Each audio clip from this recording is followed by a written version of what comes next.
Portugal versus Congo. পুরো খেলাটা দেখলাম, দেখার পর মাথার পুরো ব্রেন আউট হয়ে গেছে। টোটাল খেলাটা দেখার পর একটা কথাই বলবো, কি খেলাটা হলো। মানে টোটাল খেলা দেখে একটা জিনিস বুঝলাম, খালি পজিশন নিজেদের মধ্যে নিয়ে গেল, তাও ওটা পজিশন নাও বলে না। 75% পজিশন পর্তুগাল আজকে রেখেছে, 25% রেখেছে কঙ্গো। কিন্তু খেলা দেখে কিন্তু অন্যরকম লাগলো। খেলা দেখে মনে হলো যে কঙ্গোই খেলেছে, পর্তুগাল জাস্ট নিজেদের পায়ের মধ্যে বল নাচানাচি করেছে। ফার্স্টে 5 মিনিটে একটা গোল দিল, খুব ভালো কথা। তারপর তো ভাই তোরা পজিশন লিড করবি, তোরা ওদের নাচাবি, নিজেদের মধ্যে পজিশন রাখবি, বল নিয়ে খেলবি। আচ্ছা, অনেকে আছে রোনাল্ডোর উপর দোষ দেবে বা কিছু। ভাই রোনাল্ডোকে না দিল পাস, যে সময় দিল ওদের ডিফেন্স, হ্যাঁ কঙ্গোর ডিফেন্স খুব ভালো ছিল, সব কিছু মানলাম। কিন্তু টোটাল খেলায় কী করলো, কোনো অ্যাটাকই দেখা যায়নি।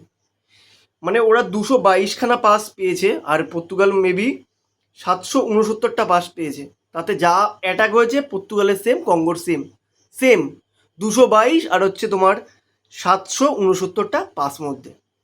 তাহলে কী লাভটা কী হলো? মানে ওরাও যা করলো তোরাও তাই করলি, আর সেম তার মধ্যে যা হলো তাতে ফলাফল একই, 1-1।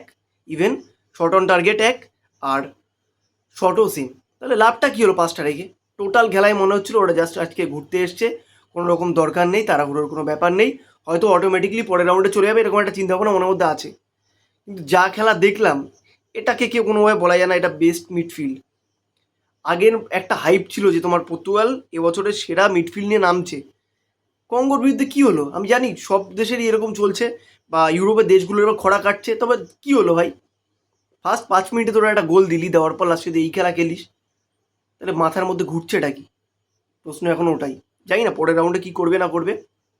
আর দ্বিতীয় কথা, নিজেদের মধ্যে ইগো যদি না কাটায়, মনে হচ্ছে না পর্তুগালের সামনে কোনো ভবিষ্যৎ আছে।